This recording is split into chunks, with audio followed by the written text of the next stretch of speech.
बोलायचं आता बोलायचं आहे मामा. कोण धमक्या देत होतो आणि कोण सारखं निलेश गडदे म्हणणं आहे तुम्हाला तिघाला बी उडू ना. कोण तिघा म्हणल्यावर मला तुझ्या पोरग्याला तुला आणि लक्ष्मण करातला निलेश गडदेला एन्काउंटर झाला पाहिजे हीच आमचं म्हणणं आहे. मिरज तालुक्यातील आरग येथील रेल्वेच्या मालधक्क्यातील ठेकेदारी आणि 10 लाखाच्या खंडणीच्या वादातून सांगलीमध्ये वेदांत बंडगर या 14 वर्षीय मुलाच्या डोळ्यात गोळी घालून निर्गुणपणे त्याची हत्या करण्यात आली होती. निलेश गडदे नामक सर्राईत गुन्हेगारानं त्याच्या साथीदारांच्या मदतीनं हा खून केल्याचे तपासात समोर आले आहे. मालधक्क्यातील ठेकेदार बाळू बंडगर आणि त्यांचा साथीदार लक्ष्मण खरात यांच्याकडे संशयित हल्लेखोर निलेश गडदे यांना आरग येथील रेल्वेच्या मालधक्क्यावरील ठेका द्यावा किंवा 10 लाख रुपये खंडणी द्यावी अशी लक्ष्मण खरात यांच्या घरात घुसून मागणी केली होती. याबाबतची तक्रार देण्यासाठी बाळू बंडगर, त्यांचा मुलगा मारुती बंडगर आणि लक्ष्मण खरात हे तिघेही जत पोलीस ठाण्यात गेले होते. याचा राग मनात धरून निलेश गडदे आणि त्याच्या साथीदारांनी बाळू बंडगर यांचा नातू वेदांत बंडगर याच्या डोळ्यामध्ये गोळी झाडून त्याचा निर्गुणपणे खून केला होता.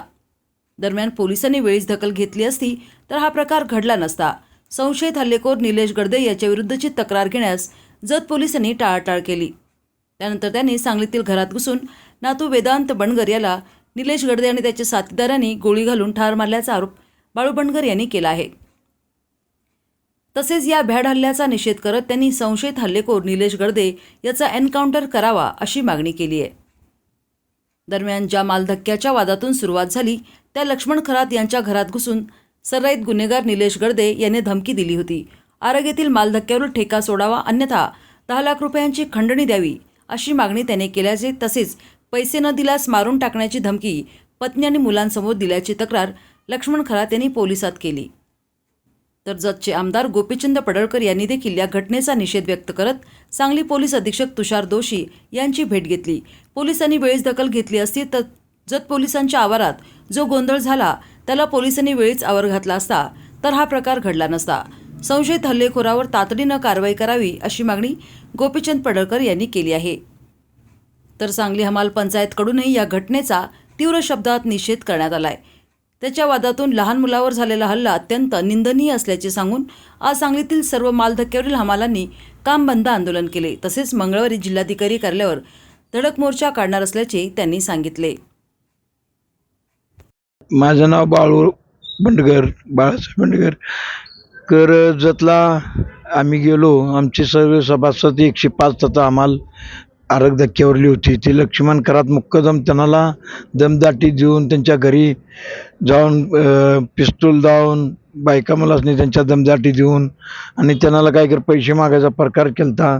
मग तिने सगळ्या सभासदांनी फोन केल्यानंतर मी असो तथा आमची विकास मजगम असो तर आम्ही कुठल्याही कामाला सभासदांचा फोन आल्यानंतर जातोय.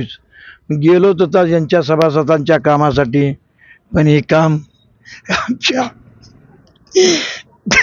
बोलायचं आता बोलायचं आहे मामा.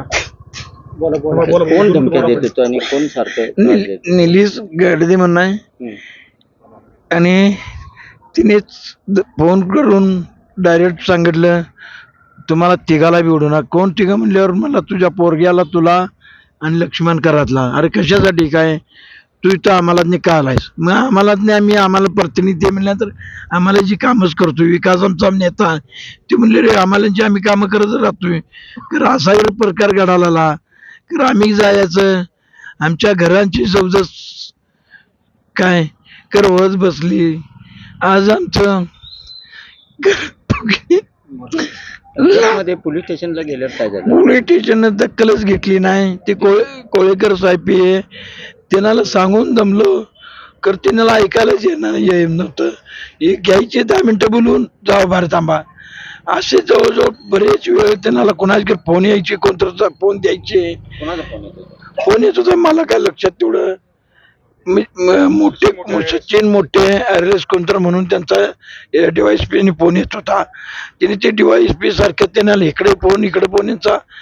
सकाळी 11ला गेलेलं साहेब संध्याकाळी 5:30 वाजता थांबवलं आम्हाला आणि तिने पण आमचा दखल घेतली नाही म्हणून हे प्रकार घडलेला आहे. काय मागणी आहे तुमची. आमची मागणी काही नाही.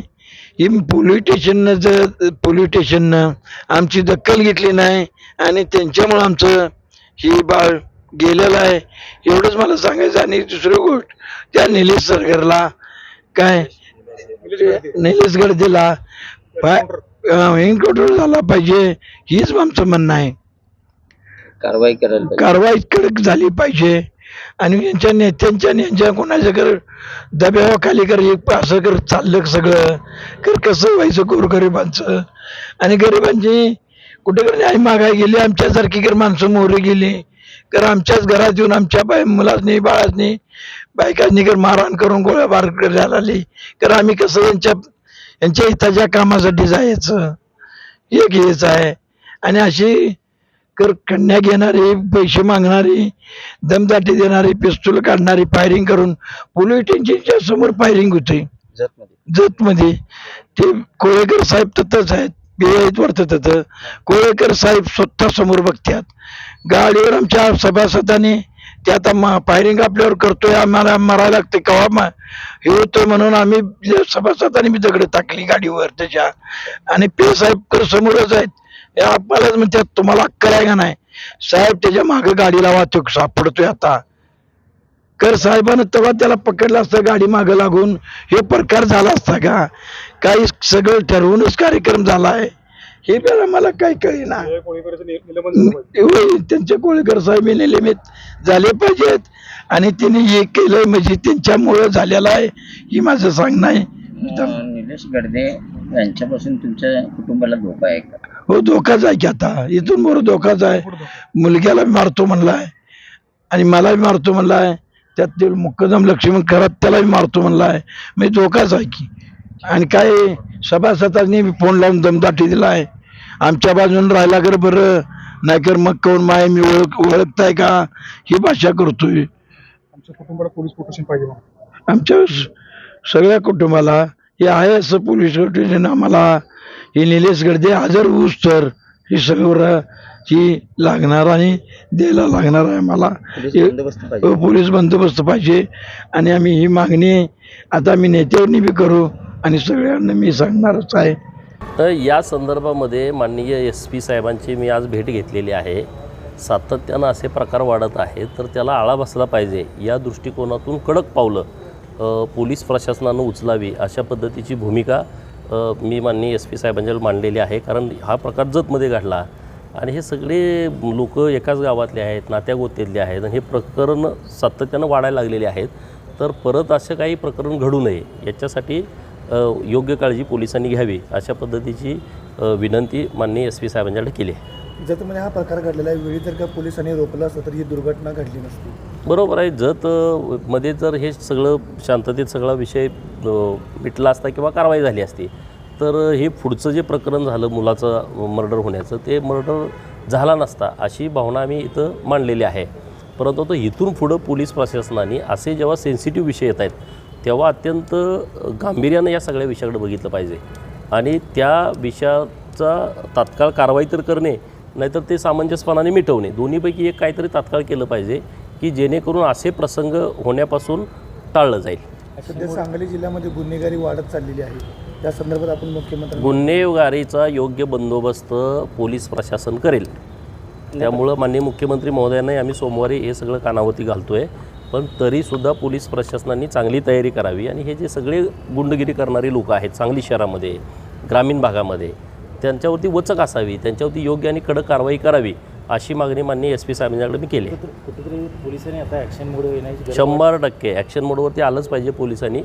आणि असं नाहक लोकांचं बळी जाणं हे आपल्यासाठी योग्य नाही चांगलं नाही आणि त्यामुळं एकदम कडक पाऊल पोलीस प्रशासनानं उचलावं अशा पद्धतीची भूमिका आमची आहे आणि ती आम्ही आता इथं मांडलेली आहे. जतच्या पोलिसांनी वेळेस दखल घेतली असती तर या 13 वर्षाच्या निष्पाप मुलाचा जीव गेला असता का? जतच्या PIच्या चौकशीची मागणी करताय का? हे बघा हे सगळं प्रकरण व्यवस्थितपणे माननीय SP साहेबांच्या कानावरती घातलं आहे.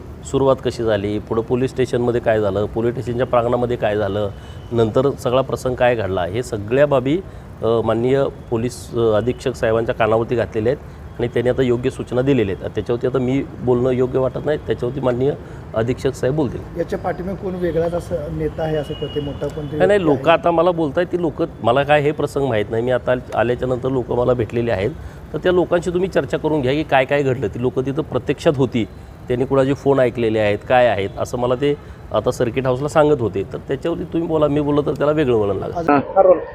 माझं नाव लक्ष्मण पांडुरंग खरात, राहणार बाज.